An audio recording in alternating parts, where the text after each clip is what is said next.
नमस्कार, जोहार। आप देख रहे हैं झारखंड स्वतंत्र खबर। जिस तरह से मैया समान योजना में मुख्यमंत्री लगातार स्टेज पर दिख रहे थे, उस और अभी जो मैया समान यात्रा चल रहा है उसमें कल्पना सोरेन को जिम्मा दे दिया गया है और कल्पना सोरेन जिस तरह से लीड कर रहे हैं उसको, और उसमें मुख्यमंत्री नहीं दिख रहे हैं। तो एक सवाल लोग खड़ा कर रहे हैं कि जिस तरह से मैया समान योजना में लगातार मुख्यमंत्री रहते थे और अभी जो मैया समान यात्रा में मुख्यमंत्री दिख नहीं रहे हैं और लगातार कल्पना सोरेन उसको लीड कर रहे हैं, या जिस तरह से लग रहा है कि इंडिया गठबंधन कहे या जेएमएम कहे, इनको कहीं ना कहीं प्रमोट करके आगे बढ़ाना चाह रही है। तो ये प्रमोट का जो सिलसिला चला है वो कहां तक जाएगी, इसी जानने के लिए हम लेखक कलेक्शन ढूंढूं से जुड़ेंगे और जानेंगे कि जिस तरह से मैया समान यात्रा में लगातार कल्पना सोरेन जा रहे हैं, सभा कर रहे हैं, इसका क्या माने निकालते हैं, क्या देखते हैं। तो इस तरह को जानने के लिए हम जुड़ते हैं कलेक्शन ढूंढूं से। दादा जोहार। जोहार। क्या कहेंगे दादा, जिस तरह से कल्पना सोरेन मैया समान यात्रा में अगुवाई कर रहे हैं, आगे बढ़ चढ़ के उसमें सभा कर रहे हैं और वहां पर मुख्यमंत्री नहीं दिख रहे हैं, इसको कैसे देखते हैं? आपको याद होगा लोकसभा चुनाव के समय में मैंने यह बात बहुत स्पष्ट कहा था कि झारखंड की अगली मुख्यमंत्री जो होगी वो कल्पना सोरेन होगी। यह बहुत स्पष्ट दिखाई दे रहा है। अब देखिएगा, जैसे चुनाव जब घोषणा हो जाएगा तब हो सकता है कि इंडिया गठबंधन के तरफ से उनको विधिवत रूप से मुख्यमंत्री का कैंडिडेट घोषित कर दिया जाएगा। और इसमें जैसे आपने सवाल पूछा कि मैया समान योजना में माननीय मुख्यमंत्री हेमंत सोरेन दिख रहे थे, लेकिन मैया समान यात्रा में वो नहीं दिख रहे हैं। इसका कारण यही है, और उसमें भी आप देखिए कि लोग आ रहे थे कल्पना सोरेन जी को सुनने के लिए, और यह करिश्मा हमने लोकसभा चुनाव के समय भी देखा है। और अब देखिएगा कि कल्पना सोरेन ही एकमात्र ऐसी नेता उभर के सामने आई हैं जो मात्र 3 महीना में एक राष्ट्रीय नेता बन गई, जबकि उनका अपना कोई पॉलिटिकल बैकग्राउंड नहीं है। तो यह करिश्मा जो है वो आपको दिखाई देगा। और उनमें दोनों चीज है, एक तो कायिक भाषा बोलती हैं, भाषण बहुत शानदार देती हैं, विषय की बहुत अच्छी समझ है, ऐसे भाषण देती हैं लगता है वो झारखंड आंदोलन में वो भी हिस्सा थी, मतलब उन्होंने भी उसमें लीड किया है। उसके अलावा उनके पास कोऑर्डिनेशन का बहुत जबरदस्त पावर है। अब देखिए लोकसभा चुनाव का कैंपेन में हमने देखा है कि महागठबंधन के जितने भी नेता थे वो सिर्फ बड़े बड़े कार्यक्रमों में नहीं जाते थे, वो छोटे छोटे कार्यक्रमों में भी वो लेके जाती थी। तो ये जो कोऑर्डिनेशन है ना, उसी के बदौलत 5 का 5 आरक्षित सीट ये जीते, उनका पूरा फोकस भी वहीं पर था। तो यह समझ में आ गया। अब सवाल उठता है कि आखिर इनको क्यों प्रमोट किया जा रहा है। प्रमोट करने का सबसे बड़ा कारण है जिस तरह से मैया योजना झारखंड में सफल है, और मैया योजना की वजह से महिलाएं बहुत आगे आ रही हैं। इसलिए मैं कह रहा हूं कि अगला जो 5-10 साल का जो एरा होगा वो महिलाओं का होने जा रहा है। वहां आप देखिएगा महिला मुख्यमंत्री होगी, मंत्री भी हो सकता है ज्यादा महिलाएं होंगे, और महिलाएं ही आगे, आम महिलाएं भी आगे रहेंगी, और उनके लिए ज्यादा योजना चलाया भी जा सकता है, ऐसा दिखाई पड़ रहा है। अब इसको देखिए, मैया योजना से पूरा बीजेपी का कुनबा हिल गया है। अब उनको लग रहा है कि अगला जो विधानसभा चुनाव होगा उसमें डिसाइसिव फोर्स जिसको बोलते हैं, निर्णायक भूमिका महिलाओं की होगी। महिलाएं जिनको वोट देंगी वही सत्ता में आएंगे। तो इसीलिए उसको काउंटर करने के लिए अब देखिए इन्होंने गोगो दीदी योजना लेके आया। अब गोगो दीदी योजना में ये कह रहे हैं कि हम 2100 रुपया हम देंगे, मतलब 1000 ये दे रहे हैं, हम जो है कि 2100 रुपया देंगे। और साथ ही साथ ये भी कह रहे हैं कि हेमंत सोरेन इनको ठग रहा है, तो वो भी वो चलता नहीं है, चूंकि ये तो जुमलेबाज है। क्योंकि जहां भी उन्होंने वादा किया, चाहे एलपीजी 500 में देने का, या फिर जो है कि 15-15 लाख रुपया देने का, या फिर 100 स्मार्ट सिटी बनाने का, चाहे जो भी वादा किया, कोई भी चीज पूरा नहीं किया। इसलिए लोग विश्वास नहीं करते हैं। उसके बावजूद हो सकता है कुछ लोग उनके तरफ जाएंगे। तो इसको काउंटर करने के लिए इन्होंने बना लिया है कि सबसे बड़ा हथियार आप और सबसे मजबूत कह सकते हैं, सबसे बड़ा, सबसे मजबूत और सबसे शानदार, जो सबसे ज्यादा तेज मारेगा मिसाइल जैसा, वो कल्पना सोरेन है। अब देखिए जैसे मुख्यमंत्री कैंडिडेट घोषित हो जाएगा, एक तो होता है कि चुनाव में लोग वादा करते हैं, जैसे गोगो दीदी योजना इन्होंने वादा किया हम आएंगे तो आपको देंगे, नहीं आएंगे तब नहीं देंगे। अब ये तो ऑलरेडी दे रहे हैं 1000 रुपया और कह रहा है कि हमारी सरकार इसको निरंतर चलाएगी। हाँ, तो इसलिए विश्वास बढ़ा है महिलाओं का। उसके साथ साथ देखिए, जैसे ही मुख्यमंत्री का कैंडिडेट घोषित हो जाएगी, हुजूम इनके पीछे आएगा। उसका कारण यह है कि आज तक जो मुख्यमंत्री बने, 13वां मुख्यमंत्री के रूप में हेमंत सोरेन जी शपथ लिए 3 बार रहे, है ना। अभी तक देखेंगे तो 7 लोग मुख्यमंत्री के पद पर बैठे 24 साल में, एक भी महिला मुख्यमंत्री के पद पर नहीं रही। जब पहली बार कोई महिला को मुख्यमंत्री का कैंडिडेट घोषित किया जाएगा तो समझ लीजिए कि कितना बड़ा जो है कि तहलका मचेगा। अब उसको काउंटर करने के लिए बीजेपी के पास कौन महिला मुख्यमंत्री होगा, किसको घोषित करेंगे? कोई भी नहीं है। हाँ, तो बीजेपी मुश्किल में पड़ जाएगी। अब बीजेपी का मुख्यमंत्री कैंडिडेट का देखिए, बड़ा वहां पे टोटका पड़ा हुआ है, टोटा बोलते हैं ना, अभाव पड़ा हुआ है।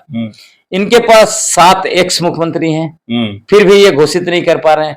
पहले ये इनको लगा था कि चंपाई सोरेन ऐसे भी जो है कि टाइगर, कोल्हान टाइगर तो लगता है बाप रे, पूरा कोल्हान उनके कब्जे में है। लेकिन जब वो आए तो क्या हुआ, बाप बेटा पार्टी में आए, बीजेपी ज्वाइन किए, उनका कार्यकर्ता भी नहीं आया। वो अपेक्षा कर रहे थे कि पूरा का पूरा कार्यकर्ता के साथ में कम से कम 4-5 एमएलए उनके साथ ज्वाइन करेंगे बीजेपी। ये हुआ नहीं, फुस हो गया। अब स्थिति ऐसा है कि ये चंपाई सोरेन जी अपना सीट भी बचा पाएंगे कि नहीं बचा पाएंगे, ये हालत हो चुकी है। इसलिए अभी देखिए, चंपाई सोरेन को साइड कर दिया गया। अब आइए, उनका मुख्यमंत्री का कैंडिडेट अभी जो लग रहा है वो बाबूलाल मरांडी है। अब घोषणा भी नहीं कर पा रहे हैं। शुरू में क्या बोले थे, जैसे ही यहाँ चुनाव का कैंपेन करने के लिए आए थे चुनाव प्रभारी शिवराज सिंह चौहान जी, उसके बाद हेमंत बिस्वा शर्मा जी, उन्होंने कहा था कि हम बाबूलाल मरांडी के साथ ही आगे जाएंगे, उनके नेतृत्व में ही आगे जाएंगे। कुछ दिनों के बाद उन्होंने खुद स्टेटमेंट बदला। उन्होंने कहा कि जनता हमारा जो है कि चेहरा होगा। उसके बाद आप कह रहे हैं कि फिर से हम जो है कि बाबूलाल के नेतृत्व में हम मतलब चुनाव लड़ेंगे। तो इनको खुद भी विश्वास नहीं है। उसके अलावे आपको याद होगा, जब 2000 में झारखंड बना तो चूंकि उनके पास बहुमत था, बाबूलाल मरांडी जी को मुख्यमंत्री बनाए थे।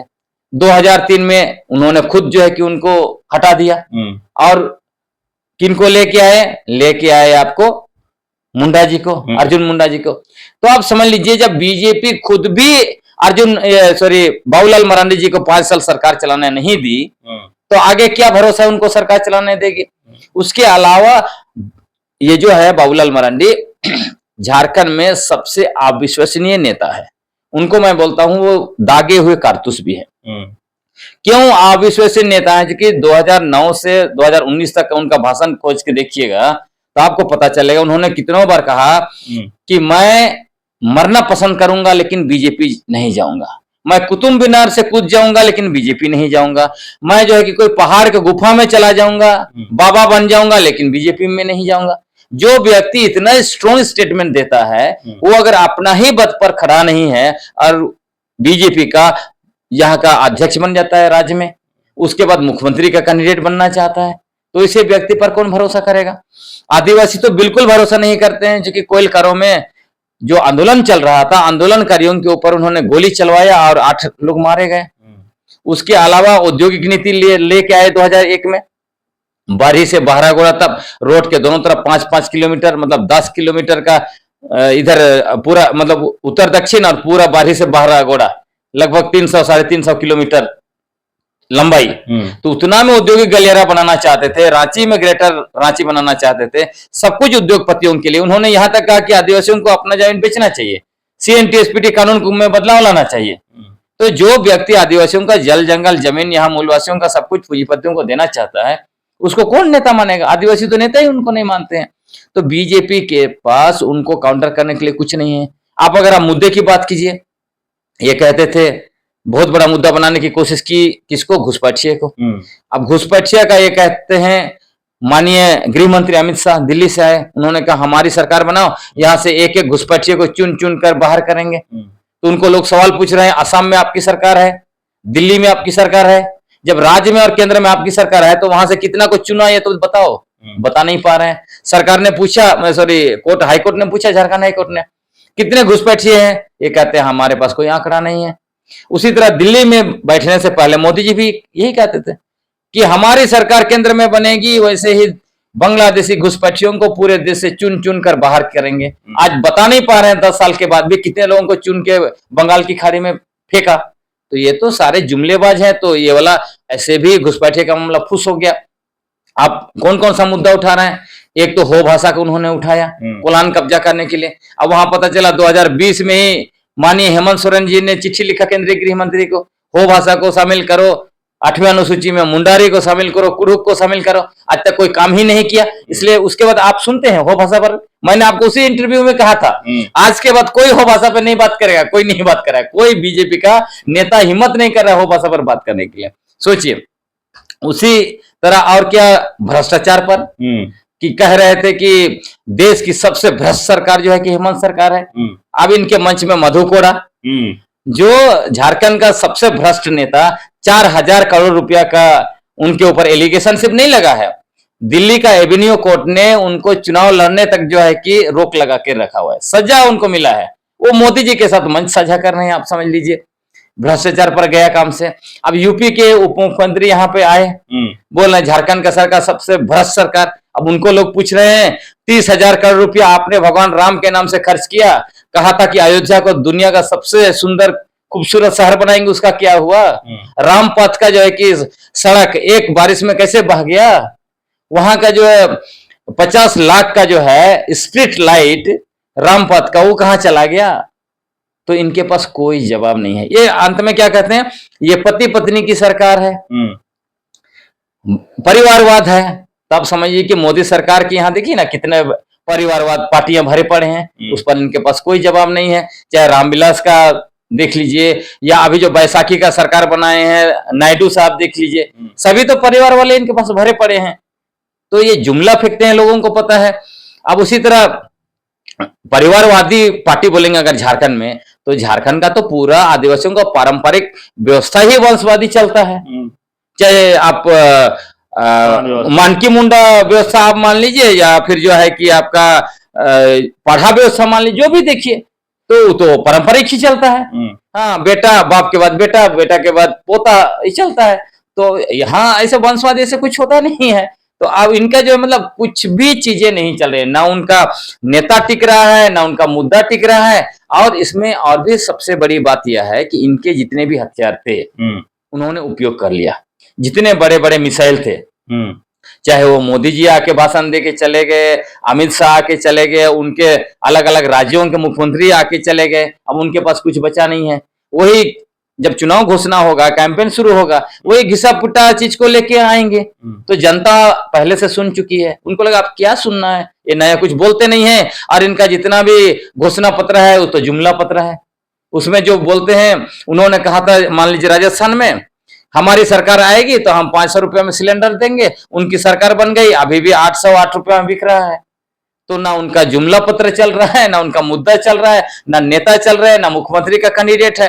अब इधर सोचिए, जब अरविंद केजरीवाल कैंपेन करने आएंगे कल्पना सोरेन जी के लिए, जब राहुल गांधी आएंगे, प्रियंका गांधी आएंगे, पूरा कांग्रेस का कुनबा आएगा, ममता बनर्जी आएंगी, उसके बाद आरजेडी के लोग आएंगे, तेजस्वी यादव वगैरह आएंगे, तो इन्होंने अपना पूरा हथियार अभी रिजर्व रखा है असली युद्ध के लिए। और बीजेपी सब कुछ पहले ही हथियार मिसाइल छोड़ दिया है, जो काम नहीं कर रहा है। तो इनके पास सब कुछ दागा हुआ, मुख्यमंत्री का कैंडिडेट भी दागा हुआ कारतूस, और इनका मुद्दा भी दागा हुआ कारतूस, इनके भाषण भी जुमला, उनका घोषणा पत्र सब कुछ जो है कि वही है। तो अभी बीजेपी के लिए क्या है, एक तरफ कुआं और एक तरफ खाई, गिरेंगे तो दोनों में से किसी एक में गिरना ही है। इसलिए मैं कहता हूं इनके पास मुश्किल से हमको लगता है 15 सीट से ज्यादा नहीं आने वाला। लेकिन दादा, जिस तरह से लोग कहते हैं कि हेमंत सोरेन सत्ता के ये हैं, जब जेल से आए तुरंत सत्ता में आ गए, तो क्या लगता है कि जिस तरह से आप कह रहे हैं कल्पना सोरेन के मुख्यमंत्री बनाएंगे, तो हेमंत सोरेन ऐसा करेंगे?